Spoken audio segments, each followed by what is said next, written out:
el tema de la palabra. El fin de semana pasado dimos inicio a nuestras celebraciones de Adviento y estuve compartiendo con ustedes y comenzamos a hablar acerca de el tiempo. Diga tiempo.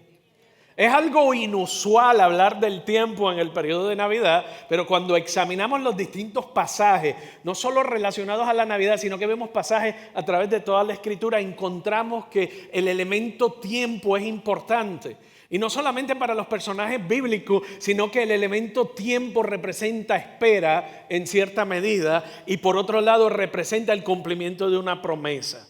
¿Y qué hacemos mientras estamos en ese periodo entre la promesa y el cumplimiento de la promesa? Esperar que pase el tiempo. Así que vamos a hablar acerca del tiempo y más que nada hemos estado conversando acerca de la plenitud del tiempo. Cuando Dios crea la raza humana, le dije la semana pasada, nos habló acerca de Pablo nos habló un poco y cómo destaca él vívidamente el concepto de la plenitud del tiempo. Y él dice en Gálatas 4, capítulo 4, versos 4 al 5, dice, pero cuando vino el cumplimiento del tiempo, y eso es lo que estamos manejando, entendiendo y comprendiendo y sobre todo adueñándonos de lo que significa el cumplimiento del tiempo. Dios envió a su Hijo nacido de mujer y nacido bajo la ley para redimir a los que estaban bajo la ley a fin de que recibiéramos adopción y nos convirtiésemos en hijos. Si miramos detenidamente el tiempo, cuando se describe de esa manera la plenitud del tiempo, parece como si el tiempo estuviese esperando por algo. Es como si el tiempo estuviese embarazado de algo, porque dice, cuando llegó el cumplimiento, cuando llegó el momento preciso, dice otras traducciones, es como si toda la historia estuviese esperando el cumplimiento de ese momento en específico. Y ese momento específico fue el advenimiento del Mesías. Ese momento específico fue la llegada de Cristo. No podemos olvidar que el tiempo fue creado por Dios. Al igual que los planetas y al igual que la raza humana, Dios creó el tiempo. Y antes de la creación no había tiempo, no había sol, no había luna, no había tiempo, no había razón para el tiempo. Pero inclusive cuando la era en que nosotros vivimos llegue a su fin, será el fin de los tiempos o el fin del tiempo. Y a veces decimos esa frase, pero no nos damos cuenta que no había tiempo antes, ni había tiempo después, porque Dios no necesita tiempo. Él está fuera del tiempo, por encima del tiempo. Él está en tu ayer, en tu hoy y en tu mañana. Para Él no hay tiempo, porque Él está en todo. De hecho, la raza humana sí está limitada por el tiempo y leímos a Job 14:5 que decía, ciertamente sus días, o sea, los días de la humanidad están determinados y el número de sus meses depende de ti. Tú les has fijado sus límites, los cuales no podrán traspasar. Estamos en el tiempo, tú y yo estamos sometidos al tiempo y limitados por el tiempo. No podemos estar en el presente y el pasado y el futuro al mismo tiempo, ¿verdad? Pero Dios siempre lo está. Algo importante es que el narrador divino, él ha escrito estos momentos de cumplimiento del tiempo, que son momentos específicos que cambian el curso de tu historia y el curso de la humanidad. Por ejemplo, el nacimiento del Mesías, la muerte del Mesías, la muerte de Cristo, la resurrección de Cristo, son momentos que podemos decir son el cumplimiento del tiempo. Dios colocó cada uno de esos momentos, Él los colocó en la historia. Cada uno de esos momentos que alteran el destino del calendario desde antes de que el mundo fue creado, ya Él los había establecido. Y el tiempo simplemente nos mueve hacia ellos. Lo mismo está sucediendo en tu vida. Dios ha establecido cumplimiento del tiempo en tu vida con propósitos específicos, con planes específicos y con un futuro preferido de acuerdo a su plan. La plenitud del tiempo, lo que es, por otro lado, es una inconfundible referencia sobre la soberanía de Dios. La plenitud del tiempo nos habla de muchas cosas, pero una de las cosas que más representa y que más nos debe impactar es que habla acerca de la soberanía de Dios. Dios, este narrador divino, quien escribe la historia de antemano y que no está sorprendido ni por nada que ocurre ni por nada que nos ocurre a nosotros, Él coloca estos momentos que alteran nuestro destino. Momentos que esperamos toda nuestra vida, momentos que anhelamos y a veces nos sentimos que lo anhelamos, esos momentos, pero son cosas que anhelamos, pero que no nos sentimos que nos las merecemos. A veces son esos momentos que tenemos dudas si en realidad van a llegar o no van a llegar. Piensa en esas dificultades o retos o sueños o situaciones que cada uno de nosotros tiene, pero de repente y debido a su abundante gracia, podríamos decir, como que sentimos que tropezamos con eso. Uno de los momentos así dramáticos en mi vida fue cuando entré a la universidad. Y me di cuenta que entré a la universidad de estudios graduados, no fue para obtener un grado, yo siempre digo, fue para conocer a Nair y a mi esposa. Y cuántas veces me pregunto, ¿cómo hubiese sido mi vida? Porque mis planes eran venir a Estados Unidos a estudiar a la universidad. Y por una de esas casualidades de la vida, yo fui a la universidad donde luego terminé estudiando y donde conocí a Nair, porque yo quería ensayar la entrevista de admisión a escuela graduada. Y como yo quería tener una práctica de cómo era el proceso de entrevista, fui a esa entrevista y terminé quedándome en esa universidad. Y yo decía, ¿cómo hubiese sido mi vida? ¿Cómo hubiese sido mi ministerio si no hubiese entrado? Eso fue un momento de cumplimiento del tiempo.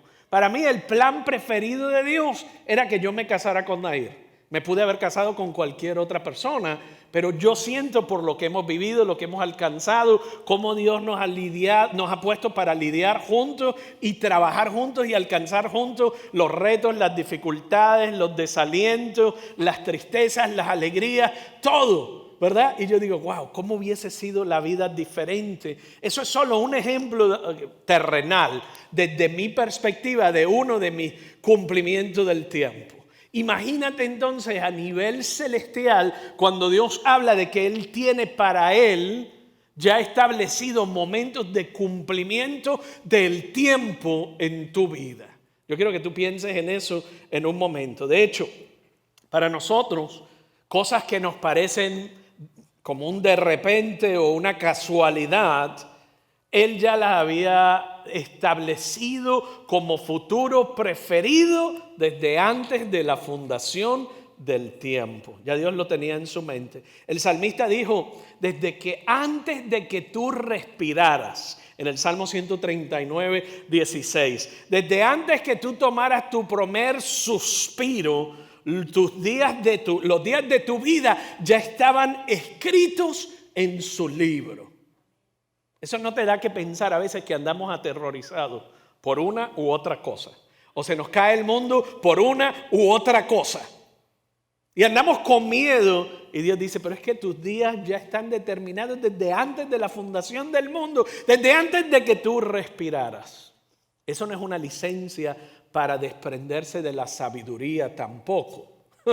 O sea, la Biblia te dice que nunca abandones la sabiduría, pero sí debe ser un sentido de paz, aun cuando hay cosas que yo no pueda comprender en el momento en el que estoy viviendo. El Salmo 139 dice, me viste antes de que naciera.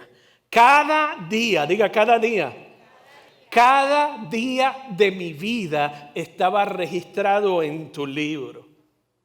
Y no solo cada día, sino que dice, cada momento fue diseñado.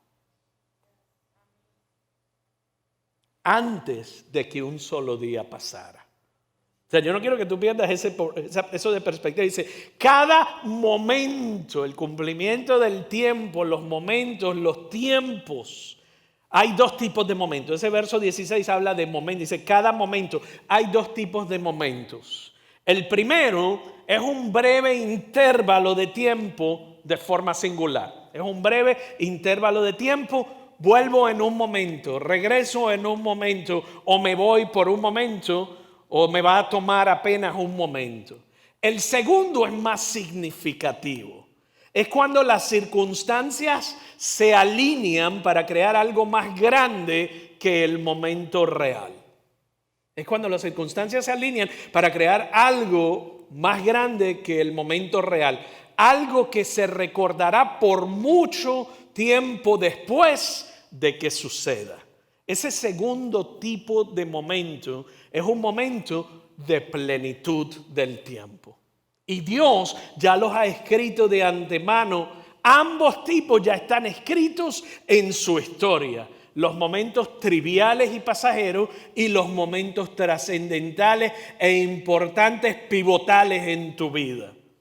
Este es el punto. No subestimes la soberanía de Dios en la historia de tu vida. No subestimes la soberanía de Dios en la historia de tu vida. Él es el autor de tu historia. Pero al mismo tiempo, a lo mejor tú estás pensando y dices, pero es que ha habido momentos en mi vida que es imposible que eso haya sido orquestado por Él. Eso fue un error craso que cometí. Y tienes razón en ambas perspectivas.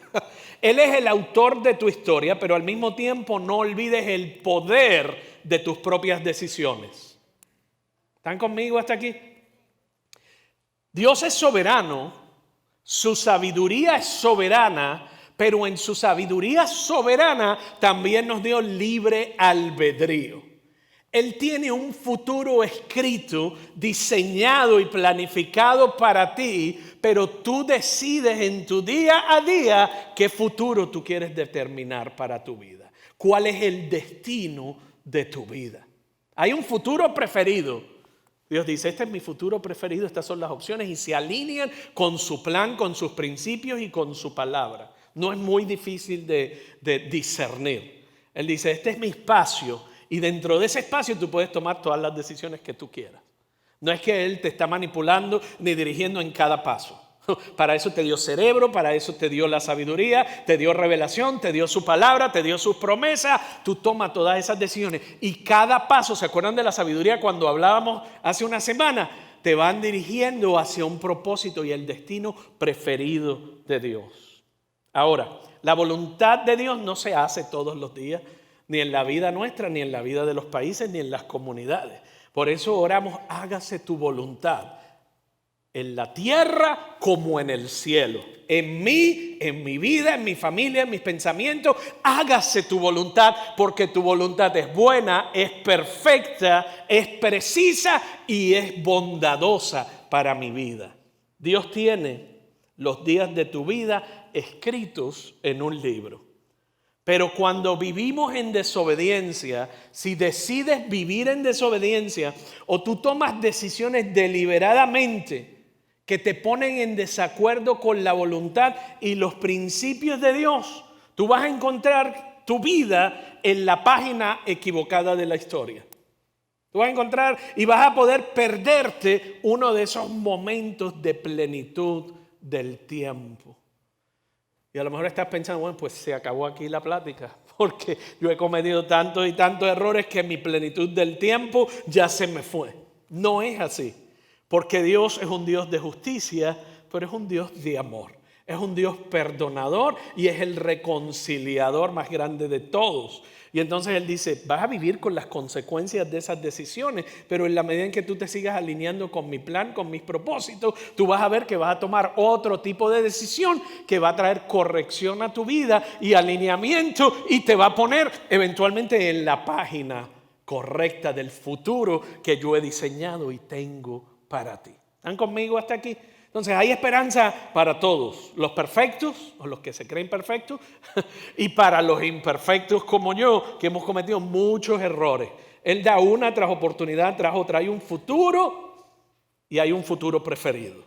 Y nosotros decidimos cuál vamos a escoger. Todo el mundo tiene un futuro, pero Dios tiene un futuro preferido, planeado para ti, para nosotros. Lo que nos toca es elegir el futuro, tomando las decisiones que se alinean con su voluntad y con su propósito. Yo no sé si tú has visto algunos de los juegos digitales modernos, juegos de Xbox o otros tipos, y ocurren cosas de acuerdo a las decisiones que tú tomes. La historia termina de acuerdo a las decisiones. Inclusive hay libros que funcionan de la misma manera. Tú tomas una decisión y el libro te lleva a un final. Tú tomas otra decisión y el libro te lleva a otro. Es fascinante verlo en los libros y en los juegos de video mucho más aún. Pero la realidad es que así en cierta medida es como funciona nuestra vida. ¿Tú recuerdas la historia de Ruth? Ruth era una jovencita moabita que era de la ciudad de Moab y quedó viuda súper joven. Había un hombre llamado Elimelech y una mujer que se llamaba Noemí. Y Noemí y Elimelech estaban casados y tenían 2 hijos varones. Había una hambruna tan y tan grande en la ciudad de Belén que ellos decidieron salir de Belén y se fueron a Moab. La situación tiene que haber estado paupérrima, difícil y complicada, porque para irte de Belén a Moab, los de Belén odiaban a los de Moab. No se llevaban de ninguna manera, había prejuicios económicos, prejuicios raciales, prejuicios religiosos de todo tipo. Pero Elimelech y Noemí se van hasta Moab, los hijos se casan, pero allí también llegó el hambre y ambos hijos mueren. Muere Elimelech, el papá, mueren los 2 hijos y ahora hay 3 mujeres solas, 3 viudas. No había servicios sociales, no había seguro social, no había cupones de alimentos, no había sección 8, no había nada de apoyo de parte del gobierno. Y esta mujer, Noemí, le dijo a su yerna, Orpa y Ruth, yo no tengo nada que ofrecerle, así que regresen con sus propias familias. Y Orpa dijo, tiene razón, y escribió su historia. Ruth, sin embargo, dijo, yo quiero ser fiel, yo quiero ser obediente. Yo sé que tú no tienes nada que ofrecerme, pero tu Dios será mi Dios, tu pueblo será mi pueblo. Donde tú vivas yo voy a vivir y donde tú mueras ahí yo voy a morir también. ¿Y qué ocurrió entonces con la vida de Ruth? Ruth eligió ser fiel y obediente cuando la ley le daba la libertad de regresar a su familia, a su cultura, a su gente, a su religión y a su todo. Y ella dijo, yo voy a ser fiel a ti. Y vámonos las 2.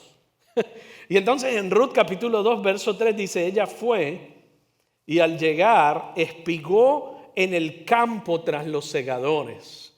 La historia te dice, ellos se regresaron a Belén y ella empezó a trabajar día a día. Y dio, mira lo que dice el verso 3, y dio la casualidad, diga casualidad. Dio la casualidad que la parcela del campo pertenecía a Boaz, que era un pariente de Elimelech. O sea, que quedaron en familia y dentro de la tradición, ese pariente podía casarse con ella. Ella era preciosa, él se enamora de ella, se casan. ¿Y qué pasó? Boaz y Ruth tienen un hijo que se llama Obed. Obed tiene un hijo que se llama Isaí. Y Isaí tiene un hijo que se llama David. Si Isaí y Obed no te significan nada, David te debe estar resonando. Porque ese era el que escribió los salmos, se convirtió en un rey, el que mató gigantes. Y luego, cientos de años después, David tuvo un hijo que se llamaba Jesús.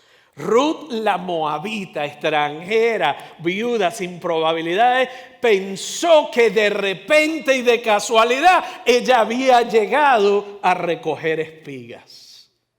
Ruth se encontró en el lado correcto de la historia. Ruth se encontró tomando las mejores decisiones de acuerdo al futuro preferido de Dios para su vida. De hecho, cuando hablamos del tiempo, los griegos entendían la idea de la plenitud del tiempo mucho mejor que nosotros. Y a lo mejor has escuchado estas palabras y a lo mejor no, pero hay 2 términos que vienen del griego, uno es cronos y otro es kairos. El cronos es de donde nosotros obtenemos la palabra cronológico, significa la 1 de la tarde, las 2, las 3, las 4, las 5, cronológicos. Lunes, martes, miércoles, jueves, viernes. Eso es cronológico. Ese es el tiempo cronológico. Pero el tiempo kairos es lo que ellos definen como el cumplimiento del tiempo. Y de hecho, si lo estudias, tenían 2 dioses y cada uno tenía esos nombres y estaba tan metido en la cultura de los griegos que ellos entendían el tiempo cronológico y el tiempo que representaba el cumplimiento del tiempo. Yo lo veo de esta manera: el Cronos es tu tiempo y el mío. El Kairos es el tiempo de Dios. Y cuando el tiempo tuyo se junta con el tiempo de Dios, cambia el destino. Esa es la idea, que estemos conectados el tiempo tuyo con el tiempo de Dios. La semana pasada yo les hablé un poco y teníamos una foto acerca de qué ocurría con nosotros, porque es un problema vivir en el tiempo Cronos y no conocer el tiempo Kairos, no conocer el cumplimiento del tiempo. Y yo les hablé acerca de lo que tengo detrás de mí y quiero llevarte de vuelta a esa imagen que compartí contigo, pero esta semana tengo ya la valla, la cerca detrás de mí. ¿Por qué? Porque no importa, y yo comparto esto con gente también, porque lo aprendí de Pastor Ryan y lo aplico a mi vida y a la vida de la gente. No importa lo que tú estés pasando, tú puedes mantener tu fe. No importa lo que estés viviendo, tú puedes mantener una actitud favorable y una actitud positiva. O sea, mantener una buena actitud. Y no importa lo que estés pasando, tú puedes mantenerte entusiasmado con tu futuro. ¿Usted está conmigo hasta aquí? No importa lo que estés viviendo, yo me puedo mantener en fe. Yo puedo mantener una buena actitud y yo puedo mantenerme entusiasmado con mi futuro, porque mi futuro no lo define mi presente. Eso que te acabo de decir cambia todo sobre cómo tú manejas tu realidad, tus retos y tus dificultades. Hay momentos que son bien dolorosos y no los comprendemos. Pero cuando estamos nosotros viviendo esos momentos, yo creo que hay que recordar la ilustración de la valla. Porque nos encontramos, diría yo, que mirando a través de una valla como esta, pero piensa en esto mucho más largo, de ese lado y de este lado. Y todo lo que tú puedes ver de lo que te está ocurriendo, solo lo puedes ver a través de este agujero. Porque tú y yo estamos confinados en el tiempo y en el espacio y no podemos ver nada más que hacer esto. Cerrar un ojo y abrir otro y meter el ojito por el hueco, ¿verdad? Y usted ahí va viendo lo que pasa. Pero ¿qué ocurre con Dios? Él está por encima de la valla, por este lado de la valla, por este lado y por abajo, y Él sabe que en el desfile de las carrozas que van pasando hay una promesa que viene de parte de Él que dice el cumplimiento del tiempo. Y tu destino preferido de parte de Dios se cumple. Y tú me dices, ¿cómo tú sabes eso tan asertivamente y te queda tan claro? Porque yo sé que Él ve el pasado, el presente y el futuro. Y yo creo que hay cosas bien interesantes, porque cuando tú miras desde nuestra perspectiva limitada, que nos impide ver lo que viene adelante, algo hay que hacer. ¿Y qué puedo hacer? Confiar en su palabra, confiar en sus promesas. Confiar en su palabra y confiar en su promesa, o volverme loco alrededor de este lado de la valla mirando el circulito a ver qué pasa, pero no pasa. Tienes que saber que un día el Cronos que tú ves a través de tu pequeña mirilla hoy no es el final de la historia. Se acerca ese momento de plenitud del tiempo. El Dios de la promesa ha escrito cosas hermosas acerca de tu historia. Mis recomendaciones: sigue siendo fiel. Sigue poniendo un pie delante de otro, como hizo Ruth la Moabita, y de casualidad se tropezó con el linaje del Mejía, con un nuevo esposo y con nuevas posibilidades. Porque un día habrá una convergencia de factores favorables, te vas a tropezar y por casualidad el Cronos y el Kairos se fusionarán en un momento de la plenitud del tiempo. Ahora, ¿qué tiene que ver todo esto con la Navidad? Los minutitos que nos quedan vamos a mirarlo, cómo se mira la plenitud del tiempo y se desarrolla en la historia de la Navidad. El lapso entre el último libro del Antiguo Testamento, el libro de Malaquías, y el primer libro del Nuevo Testamento, Nosotros simplemente pasamos una página. Las Biblias más antiguas tienen una página en blanco. ¿Por qué? Porque hubo un periodo entre el último libro y el primer libro de 400 años. Durante todo el Antiguo Testamento había profecía, había promesas, había palabra, había frases sutiles. Pero por 400 años no hay profecía, no hay escritura, no hay promesa. Es como si el Dios de la Biblia, que había hablado por cientos y miles de años, desapareció y guardó silencio por 400 años. Ahora, después de esos 400 años, así de repente, por casualidad, llegó el cumplimiento del tiempo que habla Gálatas y aparece en Lucas 1:28 de la nada, cuando aparece el ángel Gabriel a la Virgen María y le dice: salve muy favorecida. Esto es después de 400 años de silencio. Salve muy favorecida, el Señor es contigo, bendita tú entre todas las mujeres. Y a veces nosotros leemos ese pasaje y no nos damos cuenta de la reacción de María ante la aparición del ángel, porque pensamos que es un querubín regordito con un arpa tocando, bien cute, ¿verdad? Pero sabes que el ángel Gabriel era y es un guerrero curtido por la batalla. Y los ángeles en la Biblia, tú sabes, una de las primeras cosas que dicen cuando hay una aparición en la Biblia: no tengas miedo.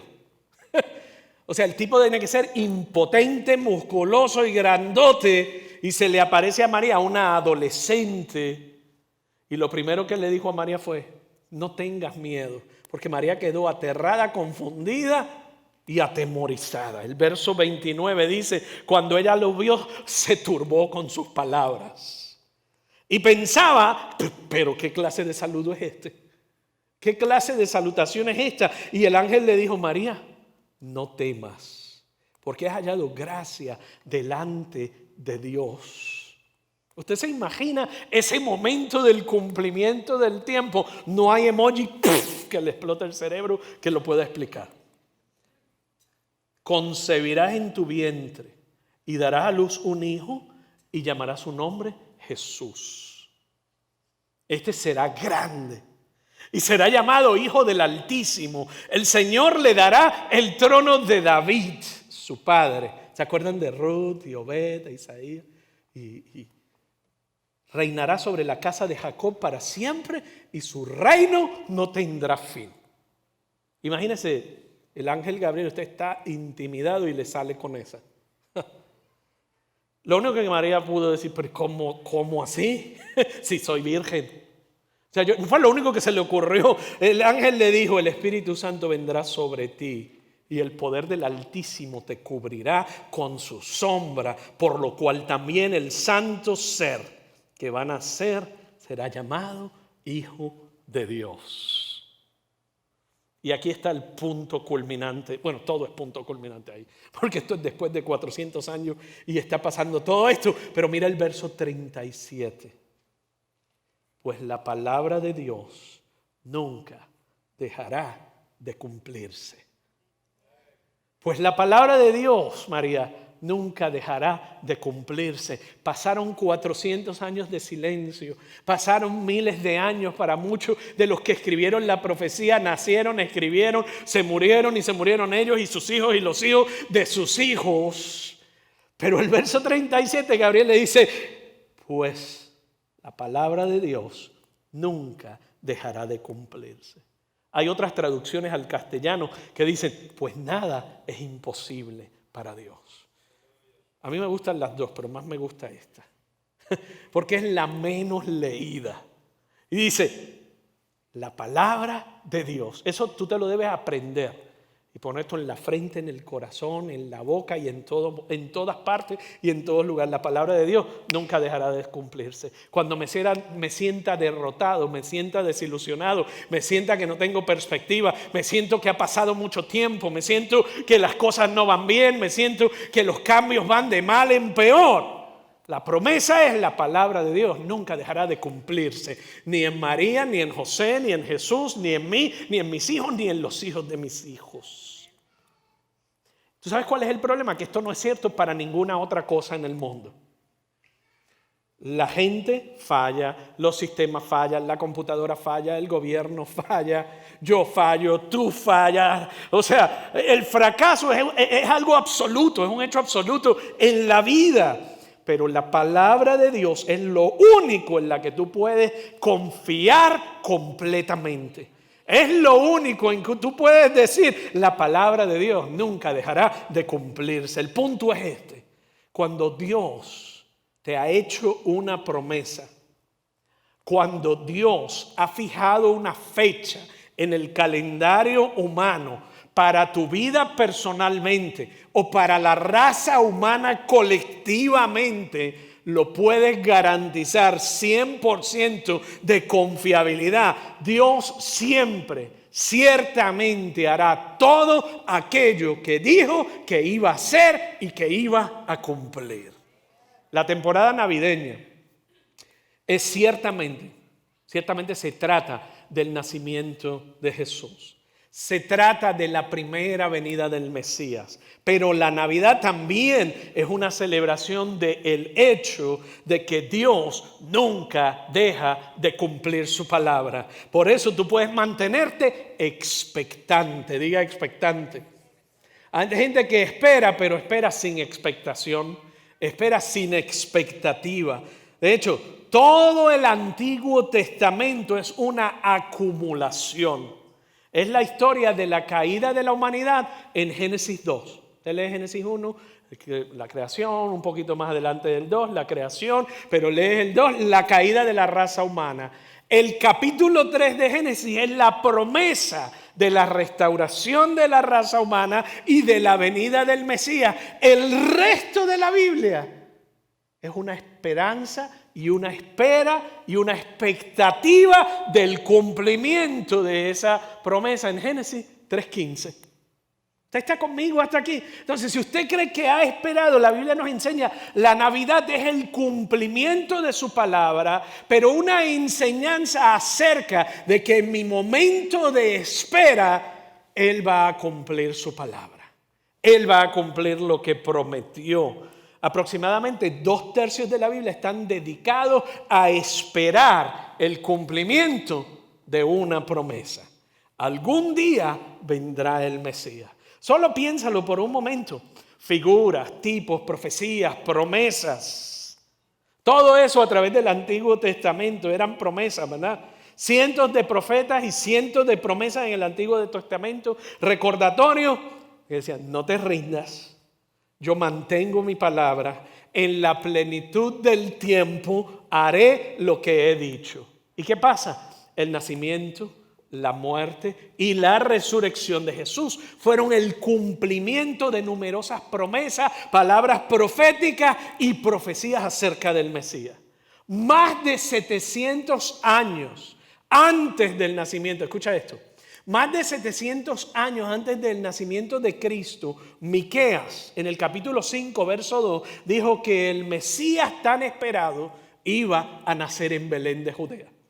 Antes que Miqueas, el profeta Isaías, en el capítulo 7, verso 14, prometió lo impensable, que el Mesías iba a nacer de una virgen. Miles de años antes de Jesús, Moisés dijo en Génesis 22:18 que el Mesías nacería como un descendiente de Abraham.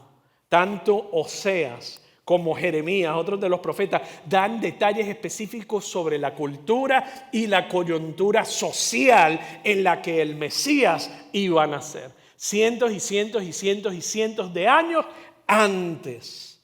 El salmista David, diga David. 1000 años, diga 1000 años. 1000 años antes del nacimiento de Cristo escribió varios salmos, entre ellos el Salmo 22, versos 7 y 8. Y mira lo que él describe. Y estos son lo que se conocen como los salmos mesiánicos. Él describe esta escena de la crucifixión 1000 años antes del nacimiento. Todos los que me ven se burlan de mí. Sonríen con malicia y menean la cabeza mientras dicen, este es el que confía en el Señor. Entonces que se salve, que Dios, que el Señor lo salve. Entonces piensa en las escenas de lo que has leído en la Biblia y si no, por lo menos lo que has visto en las películas. ¿Qué decían? Se burlaban de él y decían, ¿y este no es el Hijo de Dios que se salve a sí mismo? Eso estaba escrito 1000 años antes de que ocurriera el verso 15, mi fuerza se ha secado como barro cocido, la lengua se me pega al paladar, me acostaste en el polvo y me diste por muerto. Y mira lo que dice el verso 16, mis enemigos me rodean como una jauría de perros, una pandilla de malvados me acorrala, han atravesado mis manos y mis pies, puedo contar cada uno de mis huesos. Mis enemigos me miran fijamente y se regodean. Se reparten mi vestimenta entre ellos y tiran los dados por mi ropa. ¿Tú viste el verso 16? Han atravesado mis manos y mis pies 1000 años antes de que naciera el Mesías. Pero ¿sabes lo más extraordinario de todo eso? Cientos de años antes de que se inventara la crucifixión. ¿Está conmigo hasta aquí?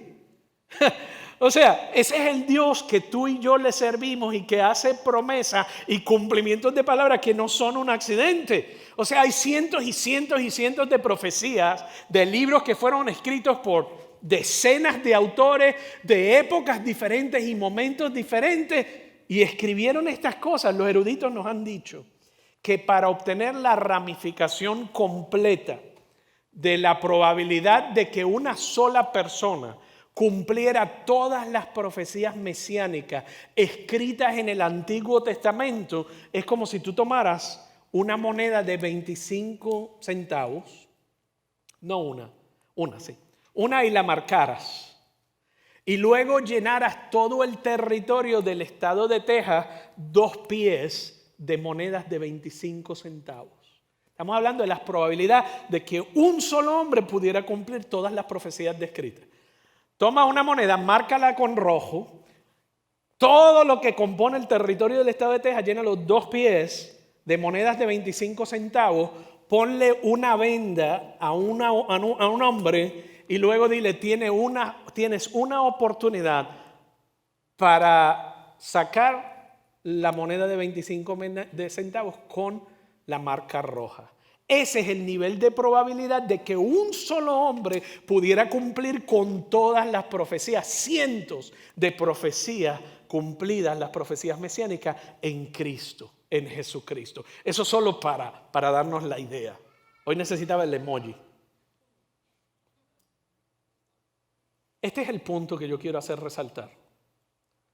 Yo pienso que el Espíritu Santo quiere marcar ciertas cosas en tu vida. Él te ha dado su palabra, te ha dado sus promesas, pero la crisis, la dificultad, el tiempo, los retos, la desilusión, nuestra propia naturaleza y el resto de lo que podemos ver a nuestro alrededor, que todo nos falla, pensamos que Dios también nos falla. Y hemos colocado a Dios en una categoría la cual Él no se merece que lo hayamos colocado. Esa noche estrellada en Belén no solo fue un momento, sino que fue un momento de cumplimiento del tiempo.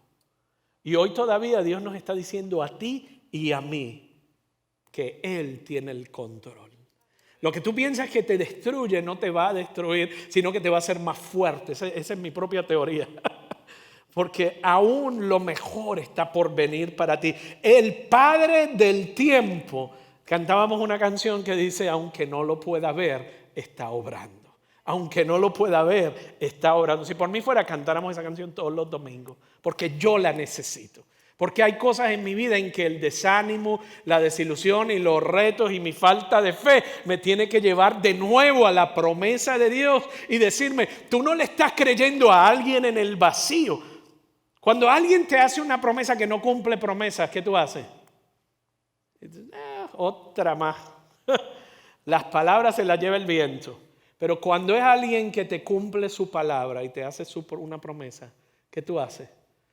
Yo la tomo en serio. Yo he escuchado gente decir, yo le creía a mi papá porque siempre me decía la verdad y lo que hacía lo cumplía.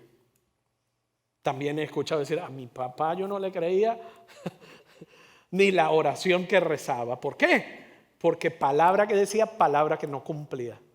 ¿Y qué pasa con todas estas cosas? Afectan cómo yo percibo a mi Padre Celestial, cómo yo percibo sus promesas, y me creo que Dios es un Dios que está prometiendo cosas al vacío, pero Él te marca y te da oportunidad para tú ver todas estas promesas, y las puedes leer todas en el Antiguo Testamento, y Él dice, aunque pase el tiempo, yo estoy en control. Aunque cambien las circunstancias, yo estoy en control. Aunque tú piensas que has perdido, yo estoy en control. Lo segundo es, Él guarda su palabra. Él cumple su palabra. Cuando hay mucho tiempo entre la promesa y el cumplimiento, siempre vamos a comenzar a dudar. Si no, te estás mintiendo a ti mismo o a ti misma. Y Dios no le gustan los mentirosos, pero nunca rechaza un corazón humilde. Señor, la decepción, la desilusión, el tiempo, los retos, la vida me ha llevado a dudar, a cuestionar y a culpar. Es por eso que vamos a hablar la semana que viene acerca de esperar en la promesa. Porque todos estamos atrapados de alguna manera entre la promesa y el cumplimiento de esa promesa y un milagro. Todos estamos esperando algo. Todos tenemos que aprender a confiar en Él, porque Él cumple su palabra. Él cumple su palabra. Y el punto 3 es vive con esperanza. Vive con esperanza, expectación y anticipación. Vive con esperanza, expectación y anticipación.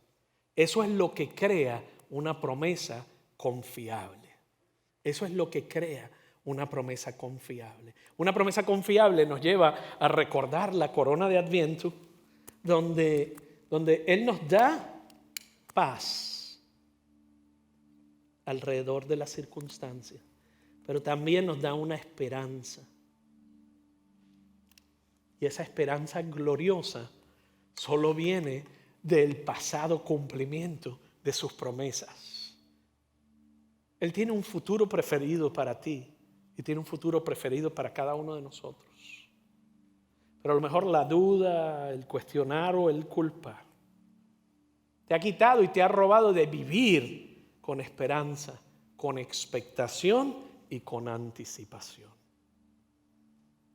Yo quiero que ahí donde estás tú cierres tus ojos por un momento y reflexiones y le digas, Señor, yo quiero volver a creer en tus promesas, como lo hace un niño con sus papás. Yo quiero reconocer que tú tienes el control. Yo quiero salir de aquí creyendo que tú cumples tu palabra, oh Dios. Yo quiero elevar mi nivel de fe en ti y crecer de acuerdo a tu plan y de acuerdo a tu propósito. Enséñame, no solo hoy, sino siempre y en todas las facetas de mi vida, a vivir con esperanza, con expectación y en anticipación. Hazle tu propia oración y tu propio regalo. ¿Y sabes cuál es? El mejor regalo que tú le puedes dar a Él es tu corazón. Dile, Jesús, te abro a ti mi corazón. Y a lo mejor estás aquí hoy y nunca le has dedicado ni abierto tu corazón a Él. Dile, Jesús, te abro mi corazón.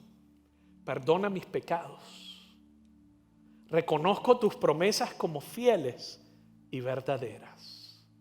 Y reconozco a tu Hijo Jesús como el cumplimiento de tu promesa, como el Mesías prometido. Te entrego el resto de mis días. Te los quiero dedicar a ti. En el nombre de Jesús. Amén.